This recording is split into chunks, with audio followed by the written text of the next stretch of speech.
compassionate use for the outside indication of the drug. So we didn't study the clinical trial. Yeah. So we have to send some patients to the abroad, and this sometimes in Bamberg, Germany, to Dr. Richard Baum. And for the first time, the patient has to find it out by themselves and this searching the internet and they're going to the Richard Baum. And then now I searching which hospital is convenient to stand. And so I find it out in this Beacon Hospital in Malaysia. And so it is just started 2 years ago in there. So they imported from the IBA, and so they setting up the compassionate use for it. And so it is some 5 hours flight from the Korea. It is somewhat convenient and also cheaper than the European countries for the treatment. And so I already send them more than 60 patients right now to the Beacon Hospital. And so this is one of my patients treated at the Beacon Hospital in Malaysia, near Kuala Lumpur. And so patient, because this is a paper from the other newspaper, one famous newspaper. And so they reported about patients has to go for treatment of chest cancer due to strict regulations in the Korean FDA. And also this is already reported last year, and now more than 7 patients from Korea. Also, the Beacon Hospital has to do a lot of the PSMA treatment, as well as lutein dotatate in the therapy. But most of the patients from Korea as well. Even the Malaysian is much less number in the Beacon Hospital. And so this is one of the examples of my patients, and he has suffered from the many different kinds of therapy before he got the surgery and for the neuroendocrine tumors in 2015, and conquered the chemotherapy and radiotherapy for 1 year, and received affinito and the progressed disease, and so they received many times of the transarterial chemoembolization as well as transarterial embolizations.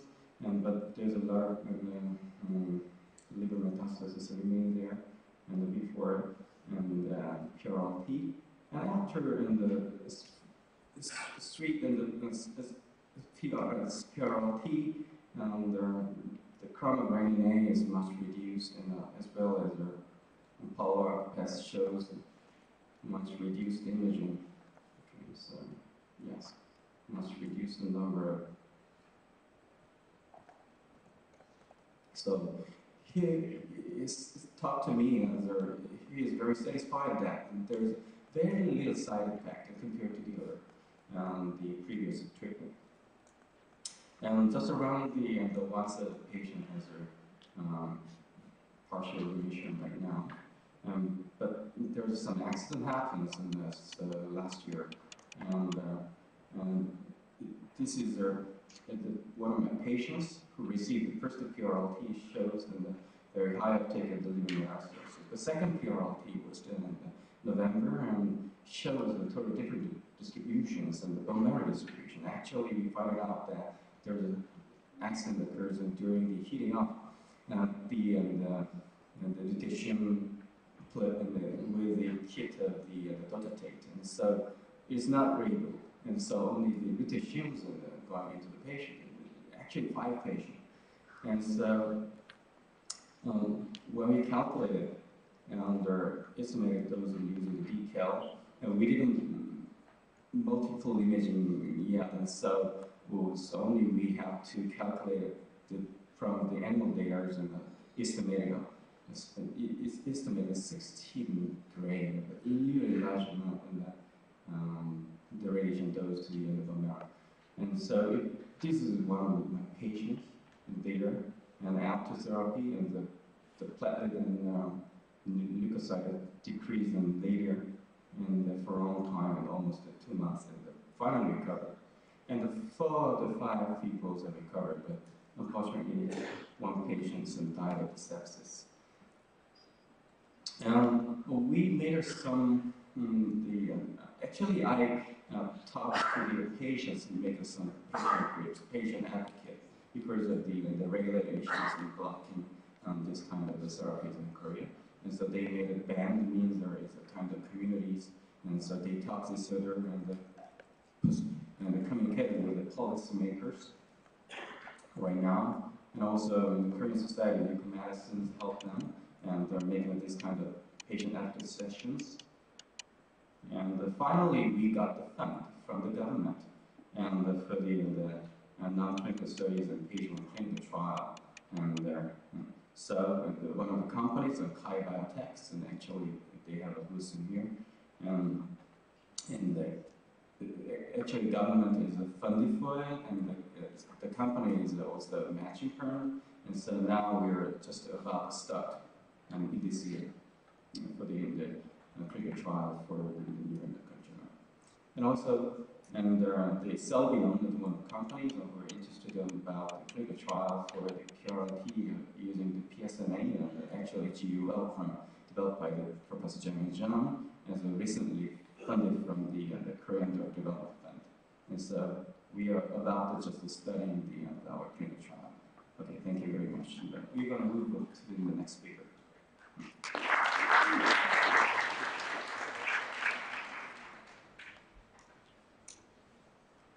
Okay, I'd like to introduce Professor Seigo Inuya from the Kanazawa University, and he is one of the key leaders of the Japanese Society of Nuclear Medicine. Yeah, 감사합니다, Dr. Professor Kim. And 안녕하세요, everybody. I found that the situation of my country is pretty similar to Korean country, and then you found several laws here. You understand what these laws mean.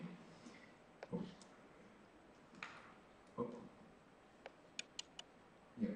This is a breakdown of the current status of the Japanese nuclear medicine community. The demand for the tank-radiation nuclear therapy is increasing rapidly. And then this orange bar is representative for the radium-223. I guess the last year, the number of the treatment with radium-223 were much bigger than the radiation therapy for cancer. So the demand exists in my country. However, headache is here. I'm sorry, this is in Japanese language, but perhaps you can at least understand the complex or complicated situation of Japanese regulation. We have a number of regulatory laws in order to introduce new radiotargeted therapies.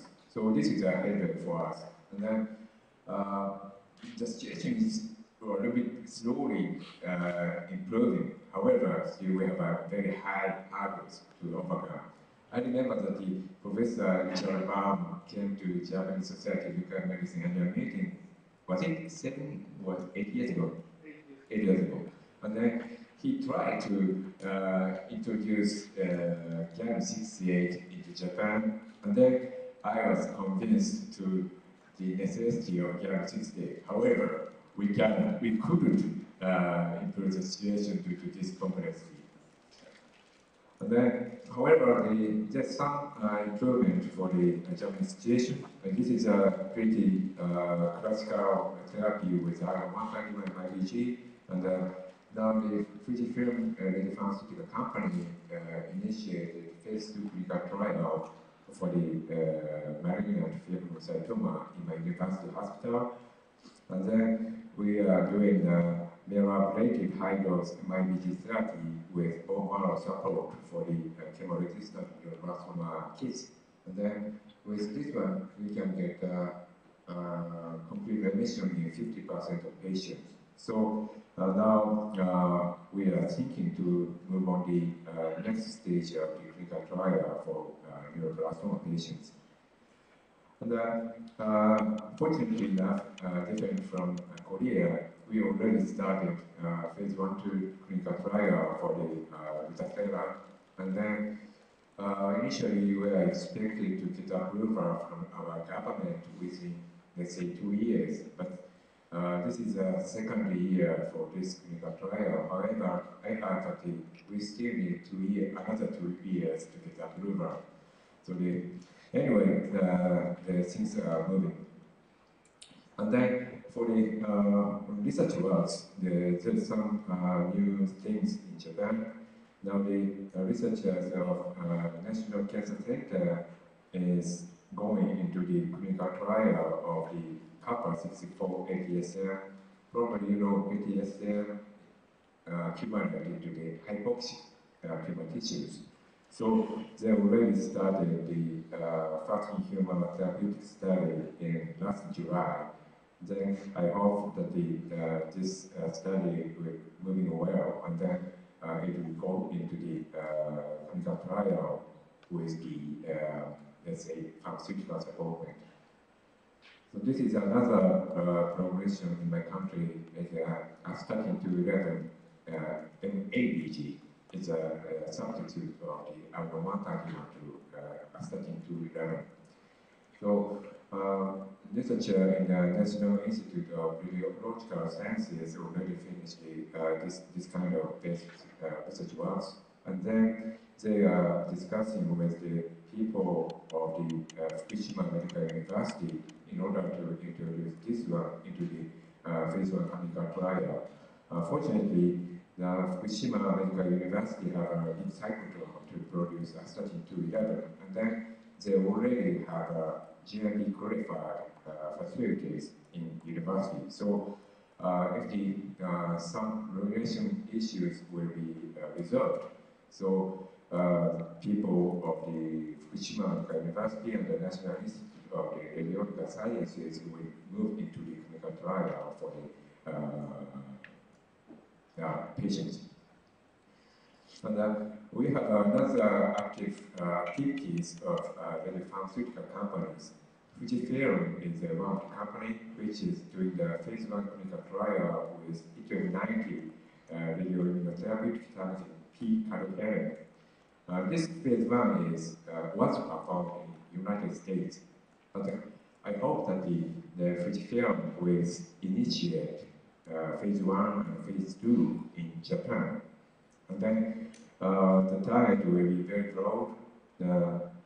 I'm sorry, I didn't include the target, but the P. carotene is expressed in variety of malignancy, including ovarian cancer, head and neck cancers, liver cancers, everything. So this will be pretty promising.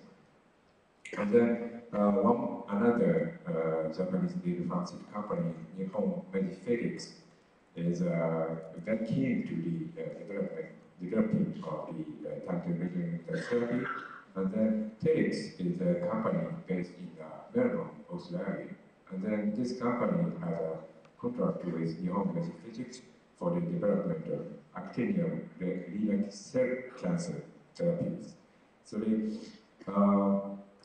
although this project has not yet started, but I'm sure they are moving into the clinical trial with actinium because these companies have some solution to produce actinium-225 in a clinical amount.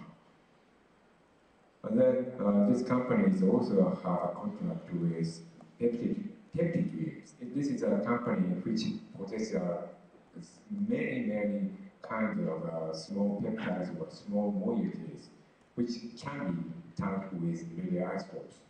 So, these kind of activities are pretty much moving fastly. And then, because of the difficulty to introduce gallium-68 and germanium-68 generators to Japan, now Japanese researchers and Japanese company is trying to move to the zirconium-89 in order to get a good pet compound. And I think Professor Hoffman mentioned about the zirconium in a very short statement. And perhaps the 2 days half-life is not good for the small peptides or small moieties. However, bigger one is better with this one, such as antibody or fragments or minibody or some engineered antibodies. So we had some activity in this regard. The people of the Tsukuba University have this kind of phase 1 2A clinical trial with anti-PSMA military. So perhaps the Japanese community will insist in this kind of strategy. However, still we need an introduction of Japan-68 in the country. So with my understanding, the key factors to develop this kind of new treatment in many countries, including the United States, European countries, Australia, and Canada, or everywhere, the support from the government is pretty important or essential, I would say. So the European country get good support from European Commission, and the United States, the Department of Energy has been supporting for many years to produce or develop the nuclear medicine therapy. And also ANSTO in Australia has such kind of activity.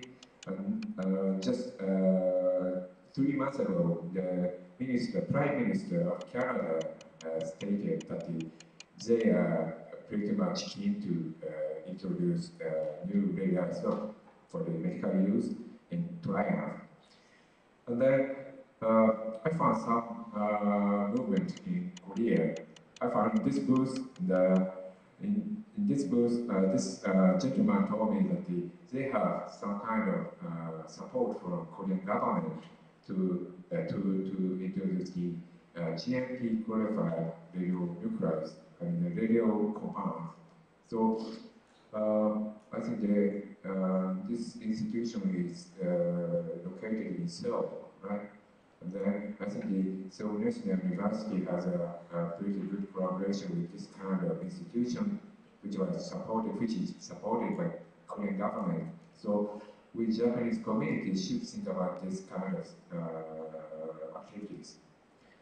So Professor Khan told about the advocacy movement in Korea. Then we also have this kind of advocacy activity in Japan. This Theranostics National Conference has been launched on December 2016. And these two gentlemen belonging to this kind of groups which supports patients. And this is Mr. Majima, who will come tomorrow, and then he will have a talk on the Japanese advocacy activities in the session. So this kind of activities, this kind of activity push something and make something in Japanese communities. Now the Ministry of Health had a word of targeted radionuclide therapy in Cancer Control Act. It's a kind of law of the Ministry of Health. And then they have another statement, and Ministry of Health had another statement that the targeted radionuclide therapy is essential to be nominated as a designated cancer hospital in Japan. So this means without performance of targeted radionuclide therapy, the Japanese government or Ministry of Health will not support any hospitals, major hospitals. This is a very good news for us. And then we have another activities. This is an activity launched just last October. This foundation aims to develop radioisotopes for medical use domestically. So, as you know, in Japan, there's some kind of anti-radionuclide movement, I would say. And then after the tragedy in Fukushima, we had a pretty much big difficulty to develop reactors. So, however, there's some idea to use reactors for the production of medical radioisotopes. So we should have big accelerators to get enough amount of radioactivities for human use. So this is a platform to discuss this kind of issues. the people from Ministry of Health, people from Ministry of Education, and people from the Ministry of Economy will join this part one, and then regulatory people will come in order to discuss this kind of issues. So this is just the beginning for the, this kind of movement. However, I wish in 2022 I can tell you some progress in my country, and then in order to get information from me, I would say, please come to Kyoto in 2022 in September. It's a pretty good season to enjoy everything. Thank you very much for your attention. Thank you, the last speaker, and Dr. Fang Wang, professors in Nanjing Medical University. And he's also one of the key leaders in China Society.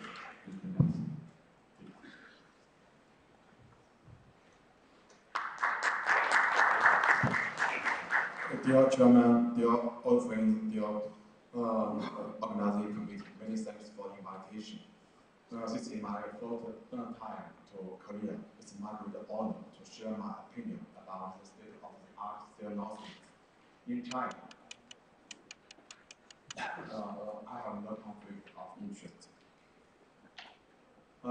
Today I will focus on diagnostics and what molecular images impact on clinical management and the challenge of PRT and PILD in China. Because of the easy availability of gallium and lutetium, because of the hard work of China isotope company, and because of the cellulose components, and because rigid bonds hard work. So it attracted a great concern from the clinical. So I think in China, in the last 5 years, China have great potential in cellulosic. I do believe, I think China will be the most important country in the world. Because much more PET-CT will be installed in all over China. It will make a further promotion for diagnostic and precision medicine, I think. I think in the next 5 years, more than 100 PET-CT and more than 20 PET-MR will be installed in China. We have a great potential. Let's take a look at the changes from 2013 to 2008. The gallium PET-CT and lutetium treatment. In 2013, only 13 patients who received gallium PET-CT, but 2018, more than 1,000 patients who received gallium PET-CT, and in 2008, more than 200 patients who received lutetium therapy. That's unbelievable because of cellulose confidence, yes. Because in my department in China, there are several diagnostic and radiopharmaceutical was used, and the CFDA accredited the fourth certificate for pharmaceutical in my department. So, several clinical trials carried in my department. And the first seminar on gallium and lutetium radiopharmaceutical was held in 2008. Many participants attend this seminar all over China. As we all know, in the Western world, the incidence of GP rate was significantly increased. But in China, it's different from the Western world. the highest incidence was pancreas tumors, followed by rectum neuroendocrine tumors. The third may be the stomach. It's different from Western world, so we make great challenges. And most pancreatinate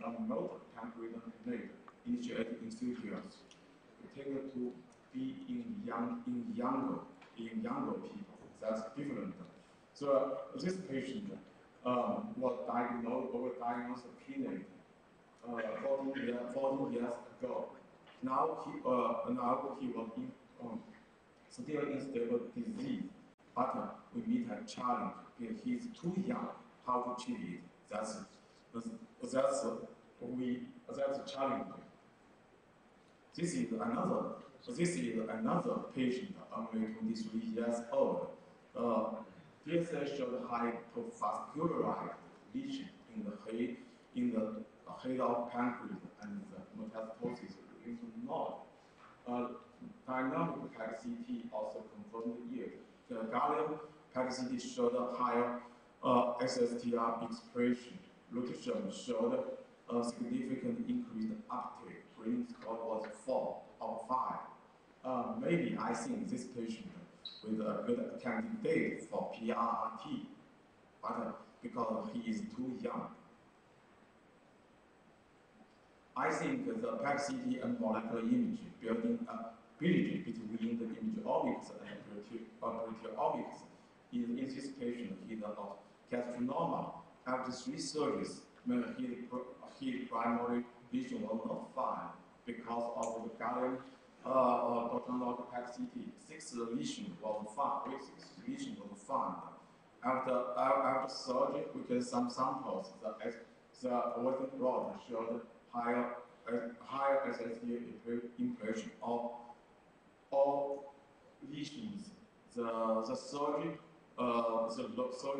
find 7 lesions. It is shown in this figure. I think gallium PET-CT could make a perfect decision. Could make a precision surgery. I think because of DOVA, the gallium level SSA and other tracers are being used in China in my department. So it are very important in the rare disease. I think if I'm not, I remember. I think yesterday the rare disease day. I think the PET-CT will be of great importance in the diagnosis of rare disease. Sometimes biopsy, especially pancreas biopsy, usually underestimates the staging and the disease. In this patient, the biopsy showed the G2 stage. The PR67 was 10%, but FDG and gallium image showed maybe this is G3 neuroendocrine cancers. Yeah, this is biopsy solid. It showed G2 made level, but after surgery it improved G3 neg. So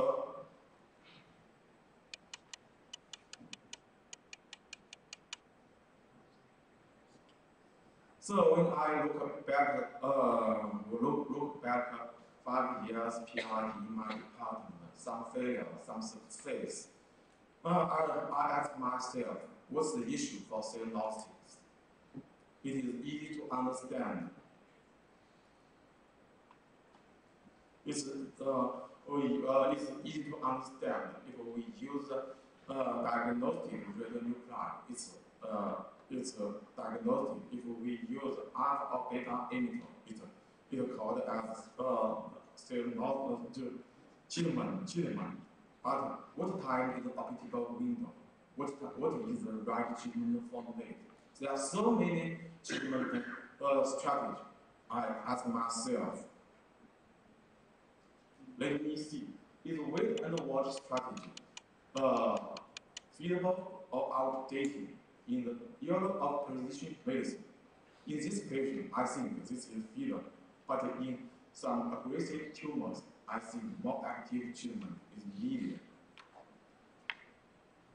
This is a female physician with pancreas need when she came to my department. Gallium PET CT showed multiple lymphomatous looked like the seeds distributed in the liver. After 5 cycle PRT, he came back to routine job. This is, I think, this is very successful. But I will.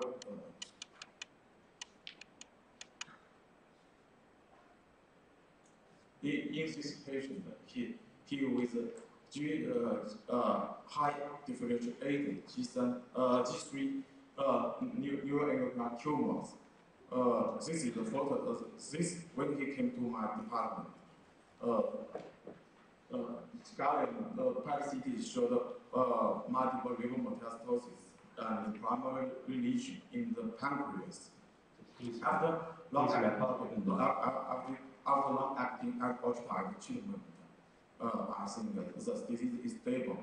But after two cycle treatment, the primary lesion was significantly decreased, but the liver metastasis progressed significantly. This is another physician with a peanut.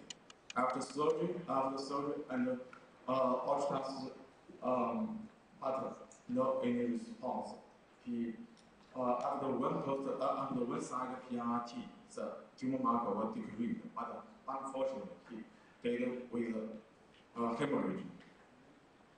This patient received mTOR inhibitor treatment and ultrasound. After 3 months follow-up, the size and the uptake and the mortality was decreased. This is a typical carcinoma in the lung. RGT image showed focal uptake. Maybe he will be on native treatment strategy, TKR. Yeah. Finally, I will talk about the PRLT in MCRPC in my department. 11 patients were included in this study. No significant toxicity, including renal and hematological system, was found. We need a perfect name for the reasons. PSA was significantly decreased. And this patient, multiple lymphomatatosis after 4 cycle treatment. The node of lymph node was disappeared. Yeah. This patient, after radical proton 7 years later, PSA was increased. After PSA image, we found lymph node metastasis. After resection, the PSA significantly decreased. Maybe I think the PSA image can be guided precision surgery. The pathology confirmed it. In my opinion, I think functional image. Functional image omics is establishing a bridge between proteomics and clinical, which is a useful tool for evaluation of biological behaviors. With the medical system transition from reactive to proactive styles, cell lock is the most important component of precision medicine. However, the optimal treatment window should be validated according to biological behavior. Radiopharmaceutical therapy is local, regional, internal radiation therapy. System treatment is needed, especially high aggressive medicine such as peanut. We have great enthusiasm for cell losing, which was so fascinating. However, with more insight into experience, the more patients appear. We better combine different treatment strategies which have great impact on clinical outcome. Close screening and follow-up is necessary. I think we are not only the nuclear medicine physician, we better provide the right treatment at the right time. Thank you very much. Thank you for Thank you. And again, if there are questions, we can do on the break, during the break. Thank you for joining the session. Yeah. We are very sorry because we are very behind of our schedules. Actually, the next section will be start in 4:30 on time, so we have already 15